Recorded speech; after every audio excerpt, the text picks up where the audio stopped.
Hi, this is Paling Miao, one of the OFW here in Hong Kong. So for today's video, nandito ako sa Hong Kong Ocean Park. So bago ka nga pala makapasok sa loob, need mo ipakita yung iyong Hong Kong ID na proof na today is your birthday. Kasi, yun ang mga kagandahan or one of the privilege ng isang OFW dito sa Hong Kong. Makapag-birthday mo ay free kang makakapasok sa Ocean Park. So kapag hindi mo alam paano kumuha ng appointment through online, meron silang station or meron silang mga staff na tutulong sa'yo mag-register online.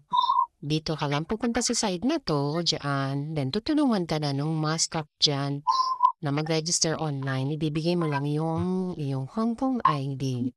Finally, andito na ako sa loob.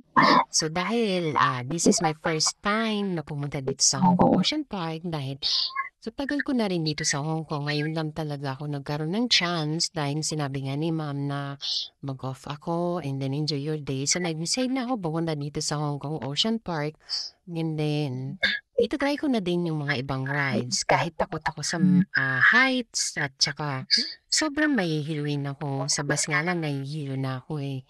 Pero sabi nga nila, di ba, conquer your fear. So, trinay ko na tong cable car. Pagpunta ko nga pala dito ay mag-isa lang ako, pero pagpasok ko dito sa loob, may namit akong 3 girls na para-pareho kami ng birthday, August 21. So, kami na rin yung magkakasama sa pag-rise hanggang sa pag-uwi. So, ayan nga, si Langga. Hi, be! Siya yung katabi ko palagi. Hanggang pag-uwi, magkasama kaming dalawa. Shout out sa'yo, bebe. At eto na nga, dahil nung last summer, nag-swimming kami, and then kitang-kita lang tong cable car doon sa place kung saan kami nag-swimming. So sabi ko sa sarili ko, one time, itatry ko yan. One time, i-concurred ko yung aking takot na sumakay dyan. So eto na nga, trinay ko na. Ay, Diyos ko, grabe. Grabe siya, sobrang, hindi ko makaya.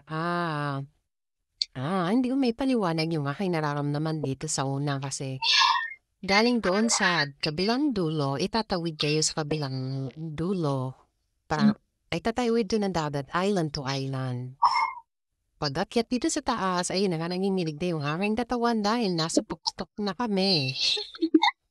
Nakikita niyo ba yung nabilang yung pinanggalingan namin? Ayun, no, pababa siya. Then nasa taas na kami neto dahil malapit na kaming tumawid sa kabilang bundok.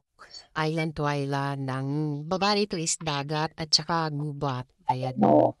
Kita niyo. Pero sobrang saya ng puso ko dahil isa na naman sa kinakakatakutan ko ang aking sinubuan kasi ako yung tao na susubukan ko yung lahat ng bagay kapag alam ko na hindi ko kaya, kailangan kong subukan para at least napatunayan ko sa sarili ko na kaya ko.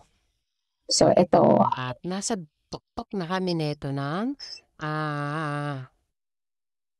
cable car, nasa tuktok na siya. Kikita niyo ba yung pinanggalingan namin, di ba, ang baba? O ayan, no?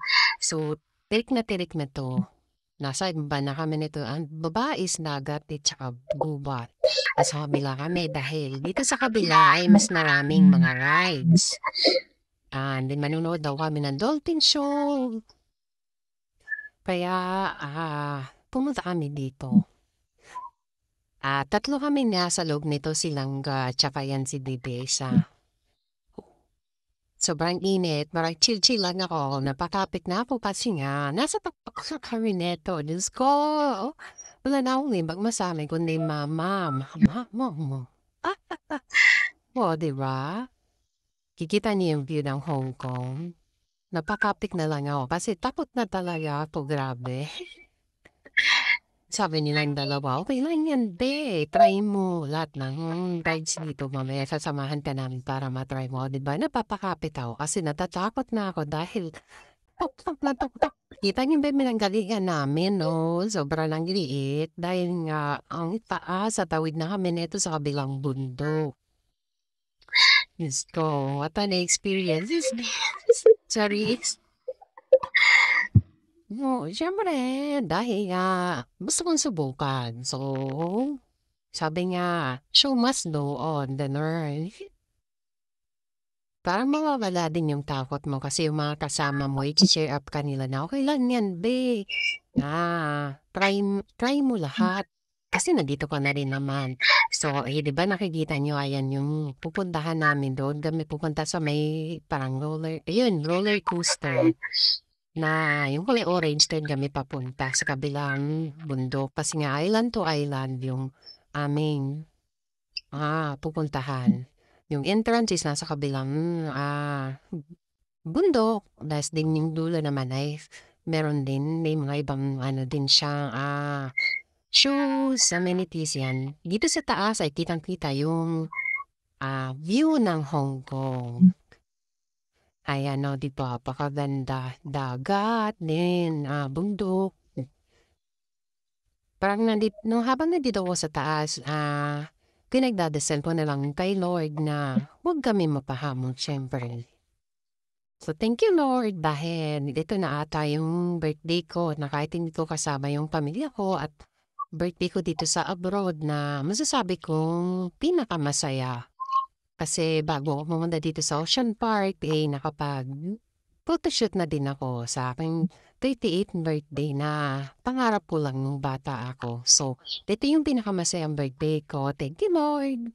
And thank you din sa mga kaibigan ko dito sa Hong Kong. And syempre, thank you to those people who make my birthday so memorable and special. So, yun lang. Thank you for watching. Bye!